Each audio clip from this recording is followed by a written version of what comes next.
The wealth transfer everyone's been talking about? It's not coming. It's already here. And if you're watching this right now, you're either positioned to benefit from it, or you're about to watch your purchasing power evaporate in real time. Look, I know that sounds dramatic, but let me show you what's happening right now in the precious metals markets, because what I'm seeing is unlike anything I've witnessed in over 2 decades of analyzing these markets. Gold has surged dramatically. Silver has exploded even more dramatically, and the mainstream financial media is scrambling to explain it away as just another rally. But this isn't a rally. This is a fundamental restructuring of where wealth is flowing, and most people are completely missing it. Let me paint you a picture of what's actually happening behind the scenes. While you are going about your daily life, central banks around the world have been quietly accumulating gold at a pace we haven't seen since the 1970s. I'm talking about hundreds of tons per quarter. China, Russia, India, Turkey, Poland. These aren't small players making emotional decisions. These are sophisticated institutions with access to information you and I will never see, and they're moving their reserves out of dollars and into physical gold like their economic survival depends on it, because it does.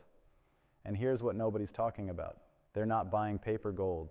They're not buying ETFs. They're demanding physical delivery, actual bars, stored in their own vaults, on their own soil. That tells you everything you need to know about what they think is coming. But let's talk about silver for a moment, because what's happening in the silver market is even more telling. Silver started the year at one level, and it's now trading dramatically higher. That's not a typo. We're talking about a percentage gain that makes most stock market rallies look like rounding errors. And unlike gold, which is primarily a monetary metal, silver is being consumed in industrial applications at a rate that's creating a structural deficit. Solar panels, electric vehicles, 5G infrastructure, medical devices, every major technological trend of the next decade requires silver, and we're mining less of it every year. Think about that for a second. Demand is exploding, supply is declining, and the price is finally starting to reflect that reality. But here's where it gets really interesting. The vast majority of silver trading happens on paper, futures contracts, derivatives, digital entries in a ledger. The COMEX, which is the major exchange for silver futures, has a ratio of paper claims to physical silver that would make a fractional reserve banker blush. Some estimates put it at over 100 to 1. That means for every ounce of actual silver in the vault, there are over 100 paper claims on that same ounce. What happens when people start asking for delivery? What happens when industrial users who actually need the metal start competing with investors who want to own it? What happens when that paper market meets the reality of physical scarcity? We're starting to find out, and the answer is prices go vertical. Now, before we go any further, I want to make sure you have access to something I put together. There's a free guide in the description below that shows the saving secrets thousands of American retirees are using to protect their hard-earned wealth. It's completely free, no strings attached. Just click the link in the description and grab your copy. Trust me, you'll want this information for what I'm about to show you next. All right, let's dig into the mechanics of what's driving this wealth transfer, because understanding the why is crucial to understanding where this is headed. We're living through a moment that historians will look back on as a turning point. The post-World War II monetary system, the one built on the Bretton Woods Agreement, and later the petrodollar system, is fracturing in real time. You've probably heard about BRICS, Brazil, Russia, India, China, South Africa. But did you know they've expanded? They've added new members, and together they represent a larger share of global GDP than the G7. And they're not just talking about creating an alternative to the dollar-dominated system. They're actively building it. Trade settlements in local currencies, gold-backed payment systems, bilateral agreements that bypass SWIFT entirely. This isn't conspiracy theory stuff. This is happening in broad daylight. Russia and China are settling energy trades in yuan. India is buying Russian oil in rupees. Saudi Arabia is accepting yuan for oil sales.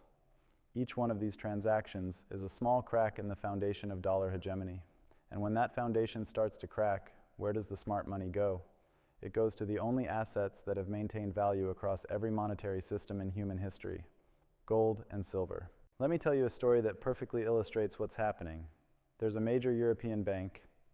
I won't name them, but they're one of the old guard institutions that's been around for over a century. A few months back, they had a client, a high net worth individual, who wanted to take delivery of a significant amount of physical gold. Not an unusual request, right? Except when they went to fulfill that order, they discovered something disturbing. The gold they thought they had allocated in their vault, it wasn't there. It had been leased out, multiple times, to multiple parties. This is what happens when you have a fractional reserve system applied to precious metals. It works fine as long as everyone's content to hold paper claims.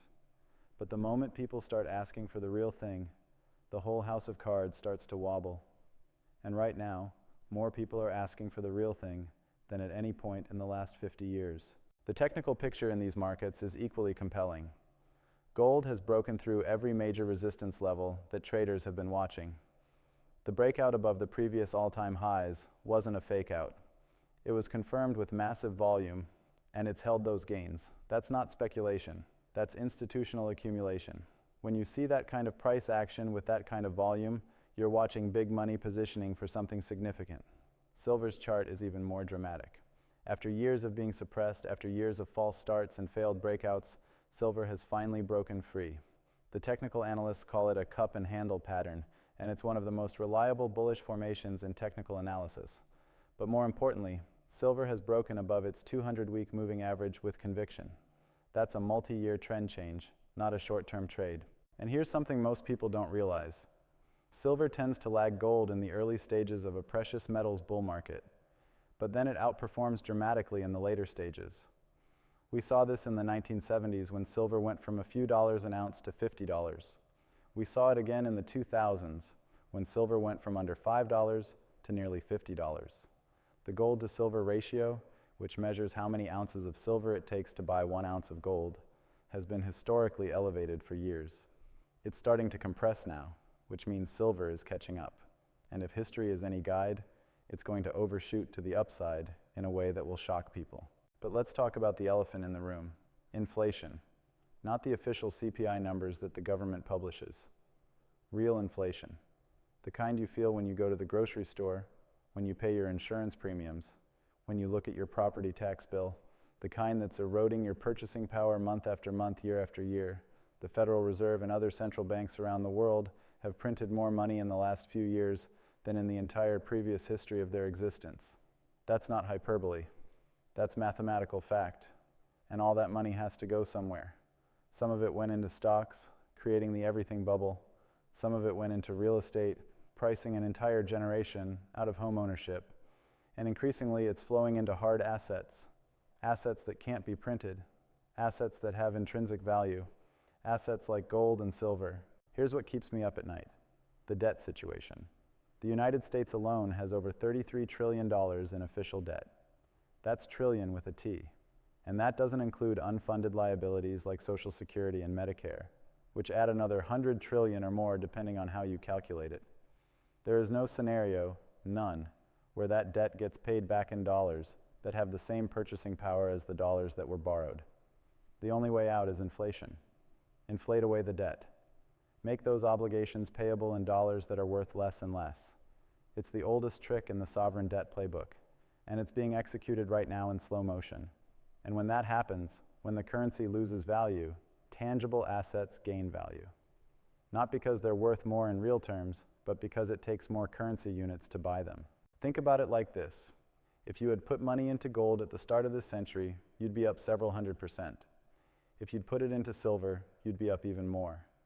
But if you'd left it in a savings account earning whatever pathetic interest rate the banks are offering, you'd have lost purchasing power, dramatically. The dollars you saved would buy less today than they did back then, even accounting for the interest. This is the wealth transfer I'm talking about. Wealth is moving from people who hold depreciating paper assets to people who hold appreciating real assets, from people who trust the system to people who understand the system, from people who believe the official narratives to people who look at the actual data. And the data is screaming at us.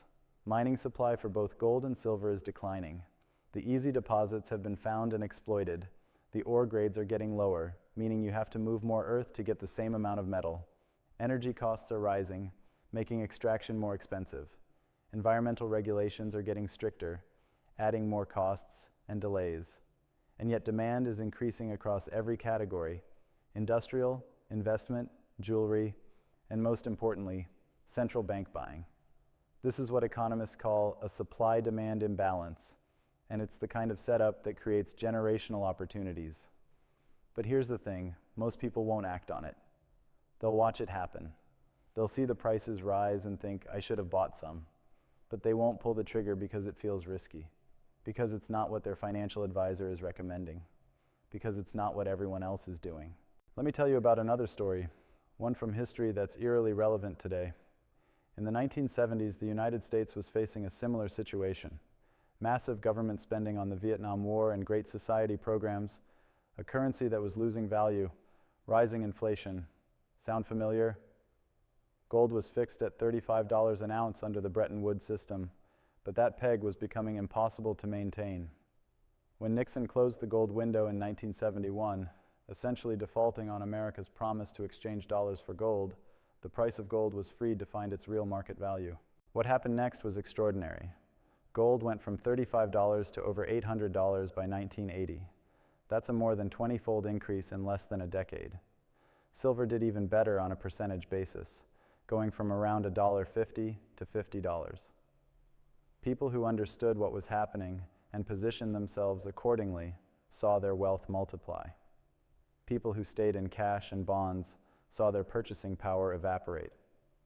We're in a similar setup today, except the imbalances are larger, the debt is higher, and the monetary expansion has been more extreme. The difference is that back then, most people didn't see it coming. Today, the information is available. The warning signs are everywhere. The question is, are you paying attention? Now, I want to take a brief moment to talk about something that's relevant. If you're thinking about your retirement security, if you're sitting on $100,000 or more in retirement accounts, you need to understand how gold IRAs work. I've put together a comprehensive guide that covers exactly how to get physical gold into your retirement account without triggering tax penalties. It's in the description below. This isn't about making a quick buck. This is about protecting decades of hard work from the monetary chaos that's unfolding. With everything we're seeing, the potential for market collapse, the geopolitical instability, the currency debasement, having a portion of your retirement in physical precious metals isn't speculation, it's insurance. Check out that guide if this applies to your situation. All right, let's talk about what happens next, because understanding the trajectory is crucial for making informed decisions. We're in the early stages of what I believe will be a multi-year bull market in precious metals. Not because I have a crystal ball, but because the fundamental drivers are only getting stronger. The geopolitical situation is deteriorating. Tensions between major powers are escalating. The risk of conflict, whether economic or military, is higher than it's been in decades. And in times of geopolitical uncertainty, gold has always been the safe haven. It's nobody's liability. It doesn't depend on any government's promise. It just is. And that's incredibly valuable when trust in institutions is breaking down. The monetary system is under stress. You can see it in the repo markets, in the treasury market dysfunction, in the need for constant central bank intervention to keep things stable. The system is fragile, held together by confidence and intervention. And when confidence wavers, when intervention becomes less effective, people flee to safety. And safety historically has meant gold and silver. The industrial demand for silver is only going to increase. The green energy transition, regardless of your political views on it, requires massive amounts of silver. Every solar panel, every electric vehicle, every wind turbine, they all need silver. And unlike gold, which is mostly recycled and reused, silver gets consumed. It's used in such small quantities in each application that it's not economically viable to recover it. That means it's gone, forever, and we need to mine more to replace it. But here's the kicker. We're not mining enough. The silver market has been in a structural deficit for years, meaning we're consuming more than we're producing. That deficit has been filled by above-ground stockpiles, but those stockpiles are dwindling. At some point, and I believe we're approaching that point, the market will have to ration supply through price. And when that happens, the price will have to rise enough to either destroy demand or incentivize enough new supply. Given the long lead times for new mines and the increasing difficulty of finding economic deposits, I think we're looking at much higher prices. Let's talk about the paper market for a moment, because this is where things could get really interesting. The futures markets for gold and silver are dominated by a handful of large banks. They use these markets to hedge their positions, to provide liquidity, and let's be honest, to manage prices. When you can create unlimited paper claims on a finite physical asset, you have enormous power to influence the price. But that power has limits. It works as long as the paper market is trusted, as long as people are willing to settle in cash rather than demanding physical delivery. But we're seeing cracks in that system. The premiums for physical metal over the paper price have been elevated for years. Delivery delays are common. Some dealers are struggling to source product. These are signs that the paper market is losing its grip on price discovery. What happens if there's a delivery default on the COMEX? What happens if a major player demands delivery and the exchange can't fulfill it? What happens if the market loses confidence in the paper claims and everyone rushes for the physical metal at the same time? It would be like a bank run, except instead of people lining up to withdraw cash, they'd be demanding metal. And there simply isn't enough metal to satisfy all the paper claims. I'm not saying this will definitely happen, but I am saying the risk is higher than most people realize. And if it does happen, the price adjustment would be swift and dramatic. We're talking about a potential revaluation of physical precious metals relative to paper claims that could be multiples of the current price. This is why I keep emphasizing physical ownership, not ETFs, not mining stocks, not futures contracts. Physical metal that you can hold in your hand or store in a secure vault under your control. Because when the system is under stress, when counterparty risk becomes a real concern, physical ownership is the only ownership that matters. Let me share one more historical parallel that I think is instructive. In 2008, during the financial crisis, there was a moment when the entire system almost collapsed. Lehman Brothers failed. AIG was bailed out. Money market funds broke the buck. Credit markets froze. It was terrifying if you understood what was happening. And in that moment, gold and silver initially sold off as people scrambled for cash to meet margin calls and cover losses.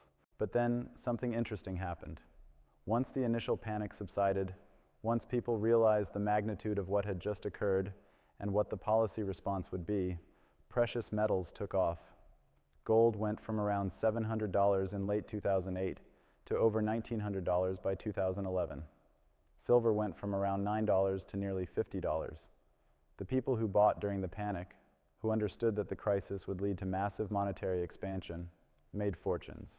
We're in a similar moment now, except the imbalances are larger and the policy tools are more limited. Interest rates are already low.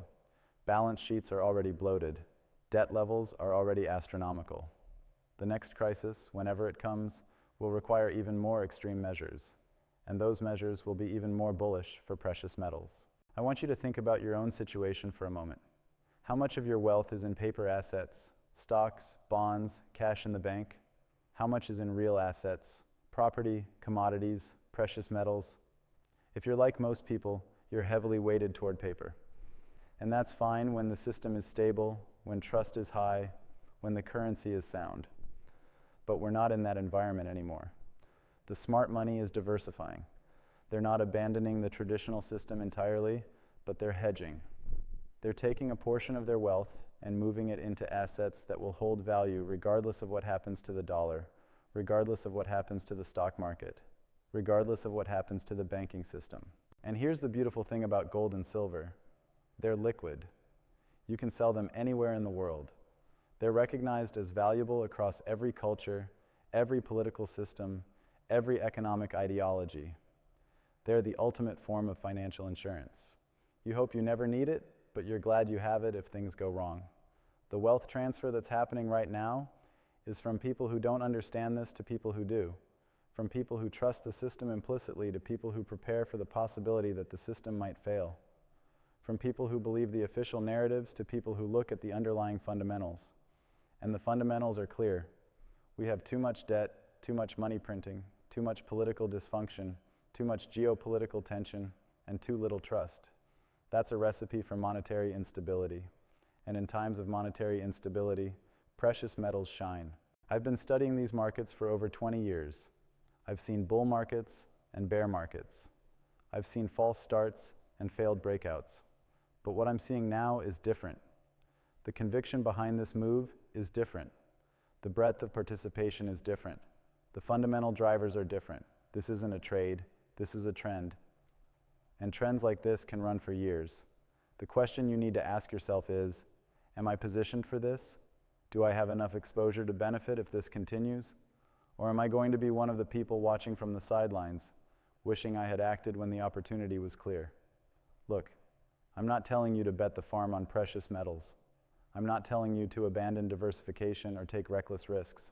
What I'm telling you is to pay attention, to look at the data, to understand the forces at play, and to make sure you have at least some exposure to the assets that are benefiting from this wealth transfer. Because here's the thing, this opportunity won't last forever. At some point, precious metals will be fully valued. At some point, everyone will understand what's happening, and the easy gains will be gone. But right now, today, we're still in the early stages. The mainstream still doesn't get it. The financial advisors are still recommending the traditional 60-40 portfolio. The talking heads on TV are still dismissing gold and silver as barbarous relics. That's your opportunity. When the crowd is looking the other way, when the conventional wisdom is wrong, when the fundamentals are screaming one thing but the sentiment is saying another, that's when fortunes are made. The wealth transfer has begun. The only question is, which side of it are you on? Are you holding the assets that are losing value, or are you holding the assets that are gaining value? Are you trusting the system, or are you protecting yourself from the system's failures? I know what I'm doing. I know where I'm positioned. And I'm sharing this information with you because I believe everyone deserves to understand what's happening and have the opportunity to protect themselves. Now, if you've made it this far, you're clearly serious about understanding these markets and protecting your wealth. I want to make sure you have every resource available. Remember that free guide I mentioned earlier? It's in the description below. And here's something special. If you're an American retiree with at least $100,000 in any retirement account, and you mention that you watched this video all the way through, you'll get access to an exclusive one-on-one educational web conference. No obligation, no pressure, just education. It's only available to people who meet those criteria and who've watched this entire video. So if that's you, grab that guide and mention you watched till the end. The wealth transfer is happening. The question is, are you positioned to benefit from it, or are you going to watch your purchasing power erode while others prosper? The choice is yours. The information is available. The opportunity is here. What you do with it is up to you.